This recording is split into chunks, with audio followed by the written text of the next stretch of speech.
ನಮಸ್ತೆ ವೀಕ್ಷಕರೇ, class 1 news ಟಿವಿಗೆ ಸ್ವಾಗತ. ಈ ದಿನದ ಪ್ರಮುಖ ಸುದ್ದಿಗಳು. ಬೆಂಗಳೂರು ಗ್ರಾಮಾಂತರ ಜಿಲ್ಲೆ ದೇವನಹಳ್ಳಿ ತಾಲೂಕಿನ ವಿಜಯಪುರ ಪಟ್ಟಣದ ಗಿರಿಜಾ ಶಂಕರ್ ಕಲ್ಯಾಣ ಮಂಟಪ ಮುಂಭಾಗದಲ್ಲಿ ಜನ ಆಶಾ ಸೌತ್ ನಿಧಿ ಲಿಮಿಟೆಡ್ 61ನೇ ಶಾಖೆಯ ನೂತನ ಕಚೇರಿ ಉದ್ಘಾಟನೆ ಸಮಾರಂಭ ನಡೆಯಿತು. ಕಾರ್ಯಕ್ರಮದ ಉದ್ಘಾಟನೆಯನ್ನ ಮ್ಯಾನೇಜಿಂಗ್ ಡೈರೆಕ್ಟರ್ ಶ್ರೀಯುತ ಗಿರೀಶ್ ಆಲೂರ್ ಅವರು ಉದ್ಘಾಟಿಸಿದರು.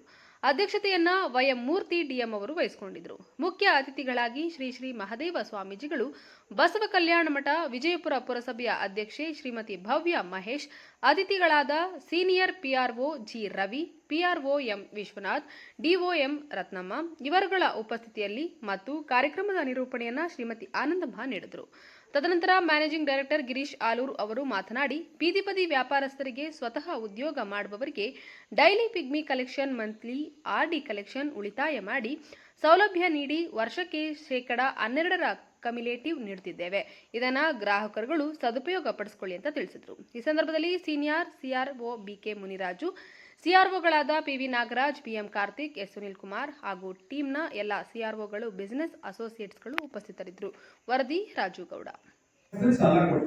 ಇವಾಗ ಯಾವಾಗಲೂ ಏನಾಗಿದೆ, ಇವಾಗ ಪ್ರತಿಯೊಬ್ಬರು ನೋಡಿದ್ರೆ 3-4 ಕಡೆ ಬರೀ ಸಾಲ ತಗೊಂಡಿರೋ ಜನರು ಸಿಗ್ತಾರೆ.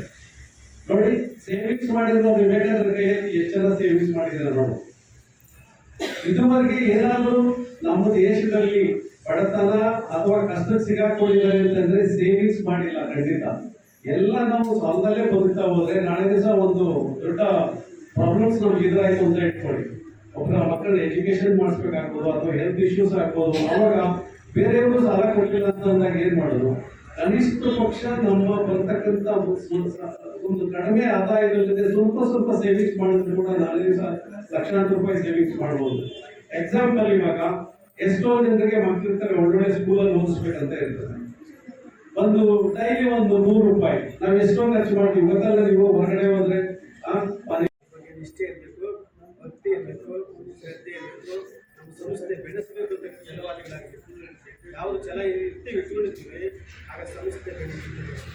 ಇವತ್ತು ಏನು ಕಷ್ಟಪಟ್ಟು ಗಿರೀಶ್ ಅವರು ಮಾಡ್ತಾ ಇದ್ದಾರೆ, ಏನು ಪ್ರಾರಂಭ ಮಾಡಿದ್ದಾರೆ, ಇನ್ನು ಏನು ಮೂರ್ತಿಯವರು ಏನು ಪ್ರಾರಂಭ ಮಾಡ್ತಾರೆ, ಇವೆಲ್ಲ ಕನ್ನಡ ಬಂದು ಏನು ಕೆಲಸ ಮಾಡ್ಕೊಂಡು ಸಂಕಲ್ಪ ಮಾಡಿದ್ದಾರೆ.